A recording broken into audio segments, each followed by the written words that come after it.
So I have a theory, probably more than a theory. I've been trying to figure out, life and why we're here and what's really going on. Um, Currently, I'm just going to say the only people that are really going to understand what I'm about to say or even be able to process it and not come at me with some kind of irrational anger or nonsensical argument are going to be autistic people. So basically, here's the theory: autistic people or neurodivergent, they have existed forever. It is not a new development, and they are the ones that invent and create everything. All progress is due to them. Now, the neurotypical people really just hold up what the neurodivergent people have created. They just keep it going. They don't modify it for good or anything. They just keep the same system going, and then it eventually decays and dies. So they can't even really maintain it either. So one thing I would like to uh, put forth to you is, throughout all of human civilization, there have been great stories that were told.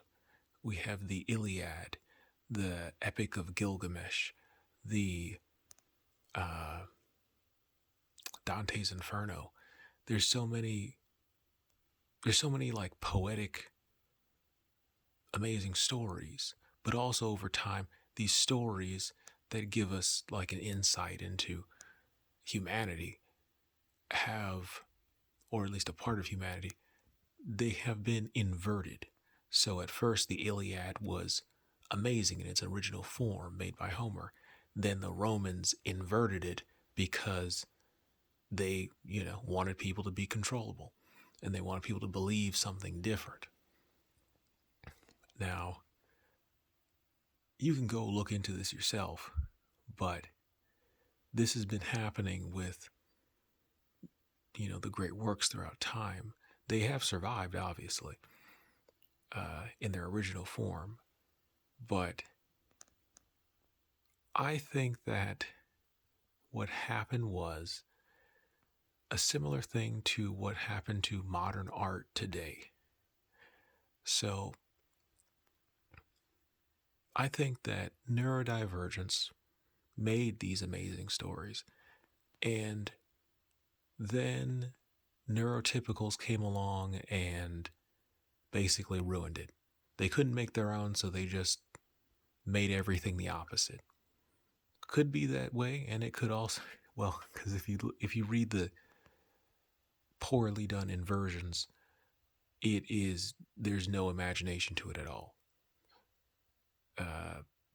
So I don't really think a neurodivergent person would do that. I think that they would prefer to make their own thing instead of just corrupt someone else's thing.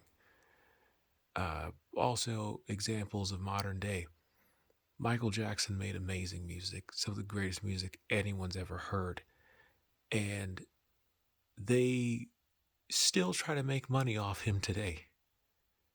Michael Jackson there's no way he wasn't a neurodivergent.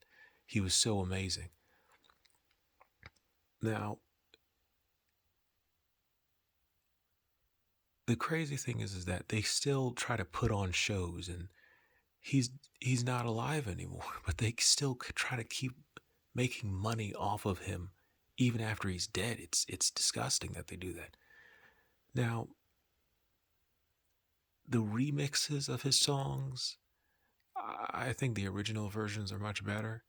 I don't think you needed to remix his songs. They were fine the way they were. And also modern art. We used to have art where, like Michelangelo, like the Sistine Chapel, art used to be it at least seemed like it used to be a more serious thing.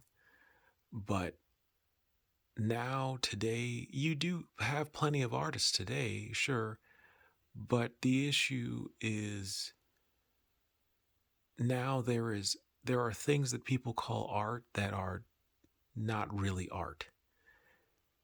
Today you can shit on the side of the sidewalk and just you can call it art, and it doesn't make any sense. You've probably heard that strange story about some woman at a university that was it was strange. It was like she was like masturbating in front of people and called that art, and she was doing some other strange things. It was just weird. And I'm like, what the fuck is this? This sounds like someone's strange fetish or someone just wanted to. It sounds weird. Doesn't make any sense.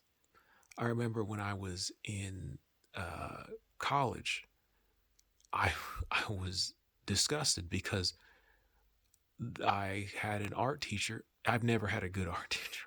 Let's just say that first, except for like one. But then again, that was for like animation.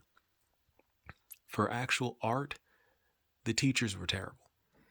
I had one that was just, she didn't know what the hell she was doing. She didn't know anything about art.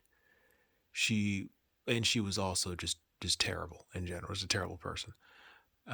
But she had us like look at art that's in museums. And this was not like, oh, a painting or a drawing or someone created something out of materials and it was really cool. It was like a feat or something, like a interesting thing they did.